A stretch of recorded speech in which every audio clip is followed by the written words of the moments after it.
ছোটবেলা থেকেই সবাই জেনে আসছে সূর্য পূর্ব দিকে ওঠে আর পশ্চিম দিকে অস্ত যায়, কিন্তু আদৌ সূর্য ওঠে না।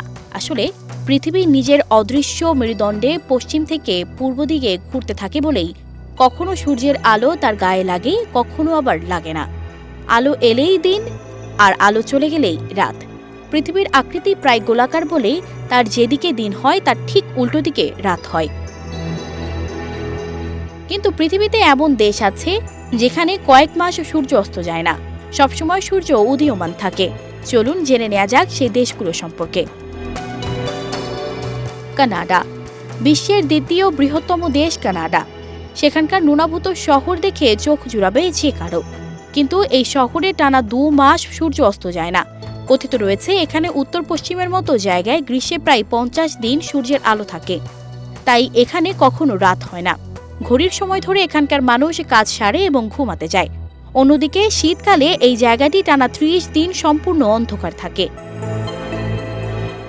নরওয়ে এখানে মে মাসের শেষ থেকে জুলাই মাস পর্যন্ত 76 দিন সূর্য অস্ত যায় না। তাই আর্কটিক সার্কেলের অবস্থিত নরওয়েকে বলা হয় মধ্যরাতের সূর্যের দেশ।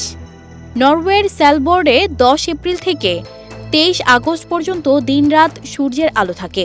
আবার নরওয়েতে এমন একটি জায়গা রয়েছে যেখানে 100 বছর ধরে সূর্যের আলো পৌঁছায়নি। আইসল্যান্ড গ্রেট ব্রিটেনের পরে আইসল্যান্ড ইউরোপের বৃহত্তম দ্বীপ। প্রতি বছর এই দ্বীপে জুন মাসে সূর্য অস্ত যায় না, বরং 24 ঘন্টায় উদীয়মান থাকে, তাই ওই সময় রাত হয় না।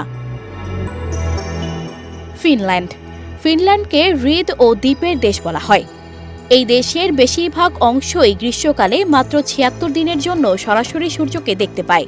এ সময় সূর্যের আলো প্রায় 73 দিন থাকে, অথচ শীতকালে সূর্য দেখা যায় না। সুইডেন মে মাসের শুরু থেকে আগস্ট মাসের শেষ পর্যন্ত সুইডেনে মাঝরাতে সূর্য অস্ত যায় এবং প্রায় 4টের সময় উদয় হয়। এখানে একটানা 6 মাস সূর্য অস্ত যায় না, অর্থাৎ এখানে দিন-রাত দিনের আলো থাকে। ব্যারো আলাস্কা মে মাসের শেষ থেকে জুলাই মাসের শেষ পর্যন্ত এখানে সূর্য অস্ত যায় না। নভেম্বরের শুরু থেকে পরবর্তী 30 দিন আবার এখানে সূর্য ওঠে না। এটি পোলার নাইট নামে পরিচিত। গোটা শীতকাল সমগ্র দেশ অন্ধকারে ডুবে থাকে। সানজিদা রহমান, প্রবাস খবর।